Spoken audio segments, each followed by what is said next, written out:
Good morning, Emerson. After another incredible Marathon Monday in Boston yesterday, we're going to take a look back at the best moments of yesterday's marathon and have three runners here in studio. And fashion correspondent Mary Malloy was at the marathon yesterday, and she found the best outfits of the day. All that and more today, Tuesday, April 19th. I'm Sean Stackhouse. And I'm Lauren Fox. We have a super exciting final show for you guys today. It's the last one, and we're going out with a bang. DIY correspondent Hannah McKeen will be here to show us some good ideas for parting gifts for your roommate. Love them or hate them, it's good to end things on a good note, you know? Always good to end the year on a positive note. And since it's our season finale, we are going to have some awesome musical performances. We'll have harp player Alix, Raspe, and later we'll have the band of Mike Paladino. Be ready to rock your socks off. Then we have up-and-coming Emerson student authors who are getting books published today, David Carliner and Sarah Cummings. Those are going to be great interviews. But now for today's headline story. Ecuador has been receiving large amounts of international aid after a devastating earthquake Saturday evening. Ecuadorian officials say that at least 272 people were killed in the 7.8 magnitude earthquake. Mexico, Spain, Colombia, Chile, Venezuela, Peru, and other countries sent rescuers and aid. The European Union also said it has released 1 million euros in humanitarian aid to help the victims of the earthquake, which injured thousands. The Colombian quake comes just hours after a magnitude 7 earthquake hit Japan earlier Saturday morning. This was the second earthquake to hit Japan during this week, which killed over 40 and injured 1,000. Now nearly 250,000 Japanese natives have fled their homes with the fear of another earthquake hitting the island nation. Lauren, it's so devastating to see such tragedy happen so close. Absolutely, Sean. But now for an update on tomorrow's New York primary, we go to news correspondent Chloe Tebow. Thanks, guys. Here are today's developing stories. Tonight, 247 delegates are on the line with the New York primary. The state is the second largest arena next to California, and according to a YouGov and CBS News poll, Hillary Clinton and Donald Trump are currently in the lead. This survey was conducted from April 13th to 15th and shows Clinton with a 10-point lead above Brooklyn-born Bernie Sanders. For Republicans, Donald Trump is estimated to have the support of nearly 54% of GOP voters, over twice as much as runner-up Ted Cruz. This primary could be the turning point for the presidential nominations. Clinton heads Sanders by only 194 delegates, and the Republican nomination is currently up in the air. This is definitely a primary worthy of watching. Changing gears to the current president, President Obama is off to Europe for a 6-day excursion this week concerning the European Union. Obama will make stops in Britain and Germany in an attempt to restabilize this political group. After new waves of immigrants from Syria and other parts of the Middle East, Obama's administration is worried that the British may vote to leave the Union in June. The president will be giving messages of solidarity when he visits Britain's Prime Minister David Cameron and Germany's Chancellor Angela Merkel.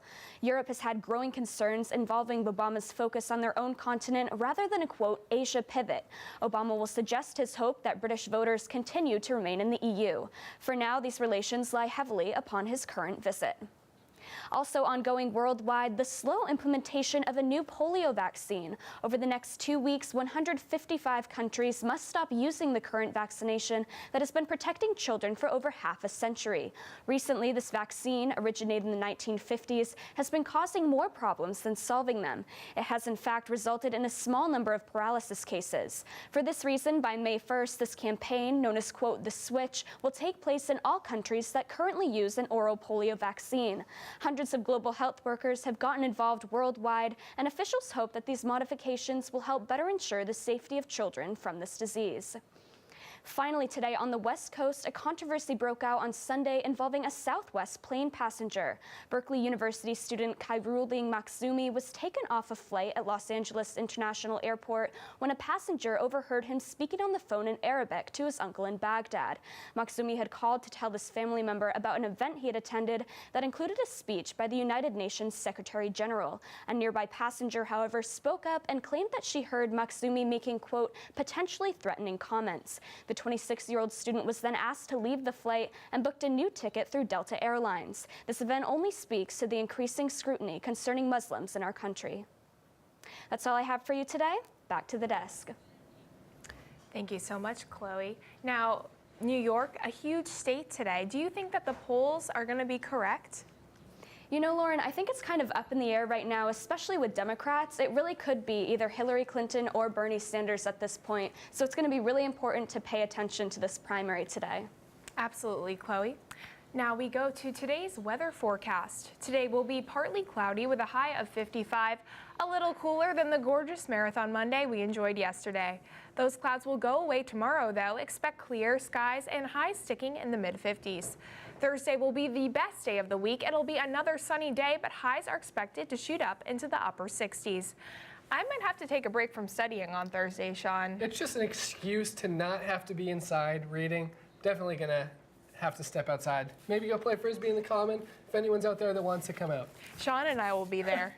We have to take a quick commercial break, but don't go anywhere because when we return, I'll be sitting down with published authors as of today, David Carliner and Sarah Cummings. Malcolm Kellner will join us with a recap of the best performances at the Boston Marathon. Welcome back. I'm here with David Carliner and Sarah Cummings, who are both getting their books published today. How excited are you guys? Very excited. So tell us a little bit about your books. Let's start with you, David. Okay, my book is called Gay by May, and it's a series of comedic personal essays about both my lackluster love life and just general sexuality, and yeah. And how about you? My book's a collection of interrelated short stories, kind of dealing with mental illness and just kind of navigating relationships and family, all that. And how long have you been working on these projects? I've had the idea for a couple of years, but I really sat down and wrote the essays in January and February of this year. I started with a piece I did for a workshop sophomore year. That's the first of the collection, so about 2 years. So you're the two chosen Emerson students to get books published. So did you ever think that you would kind of have this opportunity to get your work published in a book? I'm really, do you want to talk first? Sure. Thinking about doing that. Yeah, it's really exciting. I mean, I've known about Pub Club since freshman year, and I was like, oh, I'll probably never have enough stuff to do it. And then last year I started thinking more seriously about it, and I submitted in the fall and did not get it, and resubmitted again after getting some edits. So it's been a really exciting process. And similarly, I've known about this organization the whole time I've been at Emerson. I saw it when I visited Emerson in high school, so I've always loved the idea of submitting to them and getting published. So it's really kind of surreal that it's happening. And are you guys WLP majors? I am. And I'm writing for film and television. Oh, great. And your launch is today. So when is that for people that should really go to it? Check out these books. It is tonight at 7 p.m. in the Billboardy. And there's also a little bit of a competition that's going on today. Can you guys tell us about that? Yeah, so for my book, if you tweet hashtag these thoughts at any point during the show, you can win a free copy of the book. And for mine, the marketing team has put little posters of my tweets around the school, and if you find them and Instagram it with the caption hashtag Gay by May, you can win a free copy. Are there any tweets we should be on the lookout for in particular? It's mostly me just being like, I ate 2 meals at the Cheesecake Factory today. But I know that one's in the library, so if you want to find that one. And is it kind of in light of the content of your book? Yeah, I mean, I also some of the section breaks in the book are tweets of mine. So this one's, my life is the scene in Her when the robot voice thing tells Joaquin Phoenix that she's in love with 641 people in addition to him. So it's just it's a lot. Some of them are from the book. Some are just ones that are also just tweeted. So, and what's kind of the next step after you guys get books published today? What does that mean? I mean, I guess I'm just going to keep writing, and hopefully this is not the first. I mean, this is the first time, but hopefully it's not the last time. Yeah, I guess the same thing. Well, great. Well, we look forward to whatever work you guys publish in the future. Don't forget to be on the lookout for David's posters, and don't forget to tweet out these thoughts, hashtag these thoughts. So now we're going to go to Malcolm Kellner for your last Celtics highlight recap. Thank you, Lauren. Patriots Day is one of the biggest days of the year in Boston. And yesterday, the city celebrated with another one with its trademark event, the Boston Marathon. For the first time ever in the marathon's 120-year history, it was an Ethiopian sweep of the men's and women's races. Lemi Berhanu Haile won the men's title in just under 2 hours and 13 minutes, and Etsedi Baisa won the women's title in just over 2 hours and 29 minutes. The 26.2-mile course starts in Hopkinton and passes through Ashland, Framingham, Natick, Wellesley, Newton, and Brookline before reaching the finish line on Boylston Street in Boston. Around 30,000 people registered for the race, including 21 survivors of the 2013 Boston Marathon bombings, many of whom ran to raise money for charity. Now, another person who ran is one of GME's very own executive producers, Logan Reaver, who finished the race in 4 hours and 37 minutes. Not too shabby, Logan. Hopefully all that cardio won't ruin your gains. Besides the marathon, the Boston Red Sox play a big role on Patriots Day as well. This year, their annual 11 a.m. game at Fenway was a series finale against division rival, the Toronto Blue Jays. Could the Sox make it 3 out of 4 wins against the reigning AL East champs? Before the game, an amazing moment. Jeff Bauman, who lost both his legs in the 2013 bombings, helped identify the two brothers responsible for it, throwing out the first pitch along with Jake Gyllenhaal, who will be playing Bauman in the movie Stronger. But to the game now. Top of the 7th, Sox up 1-0. Troy Tulowitzki skies a pop-up to shallow center, but Jackie Bradley Jr. comes racing in, lays out for the diving catch. Clay Buchholz is like, I appreciate that. But top of the 8th, the Jays would rally for 4 runs, capped off by this Russell Martin bloop single off Craig Kimbrell, who was on in relief of a struggling Koji Uehara. But with the city behind them, the Sox did not give up. Hanley Ramirez lining an RBI single up the middle to make it 4-3 after a Travis Shaw double. So up brought up Big Papi. Could he be the hero pinch hitting on Patriots Day? No. He strikes out looking there, unfortunately, against Drew Storen. Red Sox comeback falls short, and the Jays win 4-3, dropping the Sox back to 500 with a record of 6-6.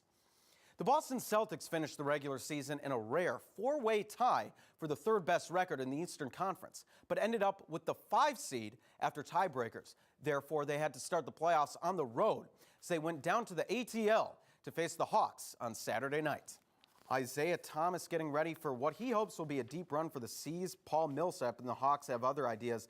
In the 3rd quarter, it's Jeff Teague driving, throws up the alley-oop to Al Horford to put Atlanta up by 11. But the C's came back. Isaiah Thomas drilling a pull-up 3 there for 3 of his 27. In the 4th quarter, Kyle Korver's going to miss a 3, but the C's do not do a good job of boxing out. Horford wrestles for the rebound, gets it into Kent Bazemore, who hits the lefty layup to go back up by 7. But just a couple minutes later, the Celtics had tied it up and were looking for more. Marcus Smart drives, kicks it out to Jake Crowder, who says, give me all 3 of those. Maybe something more explicit, who knows. But with time winding down, the C's were down by 3 again. Evan Turner has an open 3 for the tie, but it's no good. The Hawks rebound. Celtics need to foul, and that would eventually do it, much to the chagrin of Brad Stevens and company. Celtics fall to the Hawks 102-101, and we'll look to even the series in Game 2 tomorrow night. And that will do it for Sports Today and for this season of Good Morning Emerson. It's been a lot of fun. So for one last time, back to Sean and Lauren. Thanks, Malcolm. Joining us now is cooking correspondent Jessica Schoderbani. Jessica, what do you have for us this morning? Okay, well, finals week are coming up, and I know we're all going to be studying all through the night, so I came up with 3 really easy snacks, almost sort of like desserty type treats, but with a healthy twist that you can make while you're studying for those very long hours in the library in your common room in the dorm. So the first one we have up here is an oatmeal. We put in bananas, we also put in flaxseed, chia seeds, just to make it really, really healthy. And we made sure we use whole grain oats. So it's that really good carbs that'll give you the power to, study all through the night. So do you guys want to try some? Yeah. And we also put a little honey on top to give it that sweetness. So, because we all need that little sugar rush. Always. Now, with finals, we don't have a lot of time. Is this something that's quick and easy to make? Very easy to make. We made this in about 5 minutes. All you do is boil some water, put in some oats, and then put whatever toppings you want on. Any sort of fruit, honey, anything like that is very, very easy to do. Awesome. That's really great, too. Yeah. It is. I need to get more creative. I keep doing the instant oatmeal every morning. Yeah. This is great because this is whole grain. It's really healthy for you. So it can be a breakfast item, but also a late night treat. So yeah. And then the next one we have here is also one of my favorites. We also use oatmeal in this one. These are called our protein bites. So we put a little bit of Nutella in it. We put some coconut Everyone's sort of obsessed with coconut these days. We put some semi-sweet mini chocolate chips. We put some honey, once again, some chia seeds, flax seeds, just trying to get all that really good like protein in there. So you guys want to try one? Yeah, chocolate chips are a huge game changer for me, I know. Yeah. in a good way. It's great because these are the kind of the same ingredients as this right over here almost. Exactly. So you can basically just go to the store once, buy all the ingredients you need, and make all 3 of these. So This is great, and it almost tastes like it's just a regular chewy bar or something, but it has a much healthier taste and you can make it yourself. exactly, and it's really quick and easy to make, and you know everything that's going into it, unlike with all the extra preservatives and artificial flavors and colors like other stuff has. And I'm a huge fan of Nutella. Do you say Nutella? Nutella, yeah. Do you say Nutella? I say Nutella. Okay, Nutella. Nutella. Good. I'm glad we're all in agreement. All right, so we got one more thing. What do we have And here? then the last one I'm gonna have you guys make. This is a honey Nutella banana wrap. So we basically just got this like whole wheat wrap bread. You put a little Nutella on it, a little bit of bananas on it. If you guys wanna drizzle some honey for that little extra sweetness. Ooh, should I do the honors? Yeah, oh, you can take care of this one. I don't know how good my wrapping Oh, ability will be. Yeah. And honey is great because it's a really good probiotic. You know, during finals, we're not really getting the chance to exercise or sleep all that much. So it's really, really great. Wow, okay. Yeah. So Lauren, let's try to Okay. wrap ready. this. Let's see. Just You can wrap it like a burrito. that. You can wrap it like a burrito. You can, I'm gonna go the burrito style. That's what I'm most comfortable with. And yep. What if I just meet you halfway? Yeah, okay. Maybe? You Okay. can take it from here. Okay. And then we have some finished ones there. So Yeah, look Very how great easy. these are. Unfortunately, we have to take a quick commercial break. But when we come back, I'll be sitting down with 3 marathon runners from yesterday. Stay with us. Welcome back to Good Morning Emerson. Yesterday, over 30,000 people embarked on their 26.2-mile journey from Hopkinton to downtown Boston. But we're now joined by 3 of the people that did just that. How are you guys doing today? Sore. Sore? Definitely Yep. sore. It's an extremely difficult run. Could you tell the people at home what it's like to actually go through those 26.2 grueling miles of the Boston Marathon? Yeah, well, yesterday was a rough day. It was so sunny and so hot, so that definitely affected how we did, I think. But it's tough, but the crowd keeps you going. Now, training is something that's extremely important for a race like this. Ellen, what was your training regimen like? Sure. So I actually started running when I saw the marathon last year, but my official training didn't start until December. So I really trained for about 4 months and followed a training program where we ran every Saturday morning. The length of the runs increased every weekend. So we went from 6 miles to eventually around 18 miles. Now, there are a lot of different ways that you can get involved in the Boston Marathon. One is you can qualify in a previous marathon, or you can run for a charity. Morgan, what did you do? I actually did neither this year. Last year I ran for a charity called Back on My Feet that I'm pretty involved with. This year I was actually just very lucky and kind of fell upon an invitational entry. So I'm just very grateful for that, and it was a lot of fun. I think both of you ran for charity? Yeah, I got an is that right? invitational and then combined it with charity. And I raised money for a charity called Casa Marina. They're a domestic violence organization. And I understand that you were actually able to contribute a lot of fundraising efforts for that. Yeah. So I just reached about right under $11,000. So, yeah. That's extremely impressive. Now, back to the actual running of the marathon. At what point did it hit you that, wow, I have to go all the way to downtown Boston? For me this year it was pretty early on, which was frustrating. The heat definitely got to me. A good friend of mine actually has some really great advice about setting goals for marathons. You have your A goal, I really want to meet this time and do really well. Your B goal, maybe an easier goal time, and your C goal, just get through it without pooping your pants. So yesterday around mile 7, I realized I was shooting for that C goal. Now, another tough part about this is Heartbreak Hill. How difficult was that for you, Helena? I wasn't feeling so great around then. I was really nauseous starting at the half, so then I was just kind of like, all right, I walked a little bit, but I made it to the top. Awesome. Well, I thank the 3 of you so much for joining us. Really appreciate it, especially after running a marathon yesterday. Hopefully your legs won't feel like Jell-O for too much longer. But yesterday, our fashion correspondent, Mary Malloy, also went to the marathon and found the best outfits of the day. Let's take a look. Hello everyone, I am your fashion correspondent, Mary Malloy, and today I'm taking on the Boston Common to see how everyone's style is changing for the summer and how the Boston Marathon has influenced their style choices for today. describe your outdoor style? I like casual chic, so something comfortable but looks presentable at the same time. Look at this. This is straight bean right here. You got the typical Red Sox jersey. This is doing the man style right here. So how do you describe your spring and summer? I like to wear like kind of sweatshirts or hoodies, and I like to wear shorts. Actually, today is the first day I wore shorts since September. So yeah. How would you consider your outdoor style? My outdoor style. I guess it kind of depends a lot on the weather. It is a Boston Marathon today. Did that affect any of your stylistic choices? I was actually thinking of wearing a shirt that had Boston Strong on it, but I couldn't find anything, so I was like, whatever, I'm just gonna wear what I usually wear every day. And today is a Boston Marathon. Did that affect any of your stylistic choices?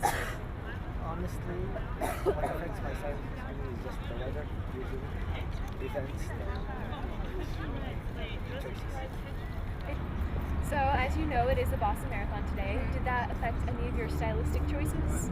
I thought about it. I thought about going like more with an athletic look, but then we were going out for dinner, so that's why I kind of dressed a little more fancy, I guess. And as the summer is approaching, do you have any tips for staying cool yet stylish? Yeah, I would say look for fabric, like a fabric that isn't too thin but isn't too thick at the same time, because with Boston you never know when it's going to turn like cold suddenly, so I tend to wear thin fabrics but not too thin that when it's get cold, like you need to have a jacket.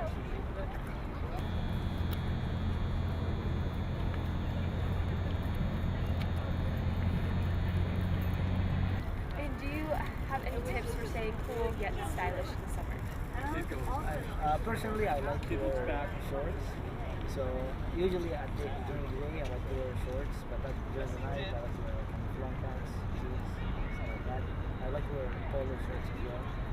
So since it's the summer, you don't want to wear something like long sleeves. You want to wear something like maybe just a chic t-shirt or just a polo shirt. I like polo shirts personally. They're very elegant. Do you have any tips to stay cool in the summer but still look fashionable? I don't know.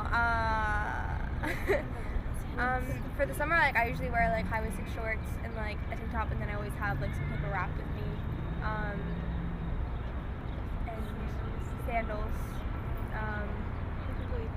But I also like one of Saki's where I live, so I always like usually have a bathing suit with me or something like that. So I'm always prepared for summer adventures. But yeah.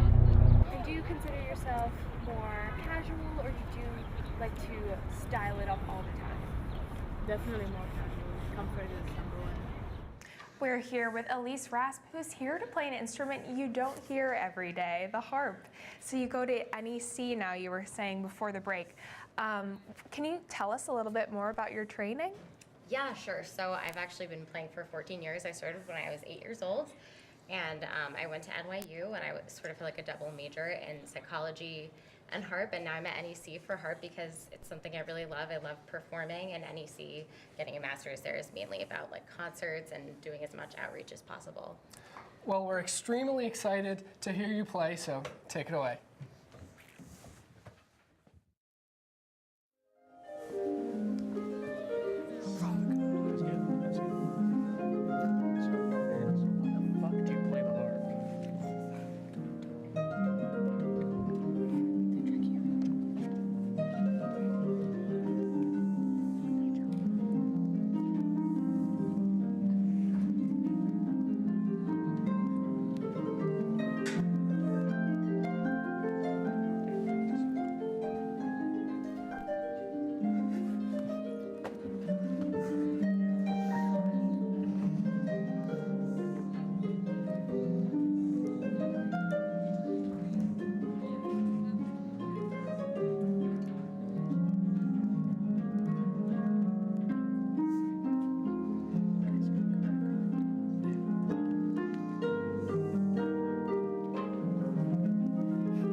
that was beautiful. What song was that? It was Premier Arabesque by Debussy. Awesome. Well, I thank you so much for joining us this morning, Elise. We're going to take a quick commercial break, but when we return, Hannah McKeen will be here to show us some easy parting gifts you can give to your roommate. Stay tuned. Welcome back to Good Morning Emerson. We're here with Hannah McKeen, who is here to show us some easy last-minute parting gifts you can give your roommates. So Hannah is so thoughtful. When it comes to your roommates, it's the little things that matter. What did you get for us today? Right, so like you said, little things that matter, and that's kind of what I was going for here. All of these things took me under 5 minutes to make, but they still have a lot of meaning. So first what we have, these are a few of the different things. All I took was some white model magic, and you can form it into different shapes. And to kind of close out your year with your roommate and commemorate the memories, you just take the key to your room, and then like what I did is, you see there's an ornament, a little heart, and I just took the model magic and shaped it into whatever you want, and then you just press your key into the model magic just like this, and then this shape is kind of wonky, but as you can see, the imprint goes right in here, and then I outlined it in Sharpie, decorated it, put my roommate and I's name on it, and then you can give this to them just as a little token at the end of your year together. You know, it's really the thought that counts in the long run. And I'm looking at this right now. Ross, I hope you're not watching, because you're getting one of these later. This stuff, does this dry? Yes. So I made these last night at around 11, and this one is already mostly dry, and by tomorrow it would be even, more dried out so that it wouldn't fall apart or anything like that. And also what you can do to seal it, what I've done before, is you can take clear nail polish and cover it like that so no air gets into it, just to, ensure that it's not going to fall apart or anything like that. Now you also have something else for us. Yes. So this one is kind of cool. I went to the bookstore, and on the clearance rack there are Emerson t-shirts, and I got an extra large for this. This is a little pillow, of course, and it is important to get the largest size that you can, because once you start, what you do is you cut off the sleeves and the neckline, and then you start cutting about an inch or two off in strips all the way around, and then you tie them off, just like you take the front and the back and then double knot it just to be safe. And then it becomes this cute little pillow. And also, this is filled with cotton balls. So it's still very fluffy, a nice little pillow, but just very cheap 99-cent bag of cotton balls from CVS. Awesome, nice and easy to make. Well, thank you so much for joining us this season, Hannah. Now we're joined by Medina Shehi, who has the latest news on Mark Wahlberg and his new marathon-based movie. Good morning, everyone, and here's what I have for you today. Our beloved Bostonian Mark Wahlberg made an appearance at the Boston Marathon yesterday, but not in the way you would think. He has been shooting the movie Patriots Day, which is a movie that shows the horrific events of the Boston bombing. Wahlberg came to the marathon to shoot some scenes as a police officer right in the heart of where it all happened in Boston. Bostonians welcomed him, he waved to fans, and everything seemed to be okay. However, there has been some controversy towards this. People do not believe Mark Wahlberg should be in the way of the marathon activities, while also reminding people of the tragic event. People also believe it is too soon for a movie to come out about the bombing that did not happen that long ago. Wahlberg himself even stated that there is high pressure to make this movie accurate and emotional. So good luck, Mark. Coachella is like 70s themed prom for celebrities. They all try their best to fit the bohemian, chill, colorful attire while also trying to win best dress and make the most news. Well, this year's Coachella has a lot to show that. Celebrities like Kylie Jenner, Kendall Jenner, Rihanna, Taylor Swift, and Vanessa Hudgens rocked the show with their outfits. Also, Kesha performed with Zedd on stage to show her strength against her music producer, Dr. Luke. However, Rihanna was the best performance of the night because her spirit is basically Coachella's spirit. Leonardo DiCaprio tried to camouflage himself while he spent most of his time there with Rihanna, and The Weeknd and Bella Hadid were the couple that made a statement with each other. Coachella was full of dancing, color, and smiles this year, and it seems to be getting better and more colorful every year. Everybody loves Uncle Jesse. Full House is the perfect all-American show that was a family favorite. The hunk of the show, Uncle Jesse, played by John Stamos, was also a memorable character. John Stamos was just recently honored with the Timeless TV Land Icon Award due to his on- and off-screen performances. He thanked his family, especially his parents, and was very emotional in his speech. In my opinion, John Stamos definitely deserved this award because he never stopped contributing as an actor, as well as a complete icon as Uncle Jesse. Yes, everyone's favorite show, Game of Thrones, is coming back for season 6. However, some people are very confused about the premiere. Last season, Jon Snow had a nasty end, while this premiere shows the actor still in the credits. Also, the show is slowly moving away from the book series because of the show slowly moving away from the timeline. In my opinion, when movies or shows go away from the plot of the book series, then it goes down the hill. I truly believe in the phrase that the book is better than the movie, especially dealing with plot. So this might be a bad thing. Season 6 premieres April 24th at 9 p.m. on HBO. Tweet us at GMEWEATHER and let us know your views on this. Well, that's all I have for you today. I had a great semester being your entertainment reporter, and now let's get back to Sean and Lauren. Thanks, Manita. For Emerson students, summer is right around the corner. And sadly, we will not be doing Good Morning Emerson over our summer break. I know. I'm sad too, Sean. I'll miss all of you guys here. Summer does give us time to reflect, though, work on other projects, make that money, and even travel. So I'm curious, what's on everybody's summer bucket list? Well, in May, actually, in a couple weeks, I'm going to be going on the Rediscovering Cuba trip, so that's going to be a really good experience. Going to be in some warmer weather, too, so that's going to be exciting. And then after that, definitely going to have to find a couple of jobs to pay off that debt. Yeah, this summer I'm actually going to Bosnia with my mom and my grandma, and I'm very excited for that because it's never been like a whole family affair. It's hard for all three of us to find like 3 weeks to go together. And my goal is to actually see all of my family as much as I can because during the fall semester, we're both going to the Netherlands. So hopefully if we go visit Bosnia there, it can be more for the sights and this can be more for family. Yeah. So yeah. Wow, you guys are doing such incredible things over the summer. I'll be working at a summer camp that I've been going to since I was 8 years old, but I'm excited for that as well. I know you two are going to be doing some sightseeing, visiting some family. It's going to be beautiful, but I'm going to be, keeping it simple. It'll be relaxing. What about you, Lauren? Yeah, you know what, Sean? I have to say that my bucket list, it's a little bit on the lame side. I'm going to be working this whole summer, and I never went to the beach last summer, so that is a huge bucket list for me. I know, I'm like translucent right now as a result, but, it's the small things. It's really like going to a concert or hanging out with those friends. I'm graduating in December, so. It'll be important to especially get some time to relax. Especially after finals. After this year, yeah, it's going to be a pretty crazy week ahead, but it'll be good to get it all over with and then have a few months off. Yeah, exactly. And a lot of work too in order to pay off the Netherlands and stuff. So yeah, absolutely. Well, we will be throwing our papers in the air and High School Musical jumping soon, but we have to take a quick commercial break. And when we come back, alternative rock band Mike Paladino will be here to play us off in the finale of our season finale. Stay with us. Welcome back to Good Morning Emerson. We're here with Mike Paladino, who is going to play us off on our season finale today. Yes, thank you all so much for joining us this entire season. It's been a blast. We really appreciate everybody that watched every day. I'm talking about you, Dad. Love you. Have a great summer, everybody. Mike Paladino. Hey guys, I'm Mike Paladino.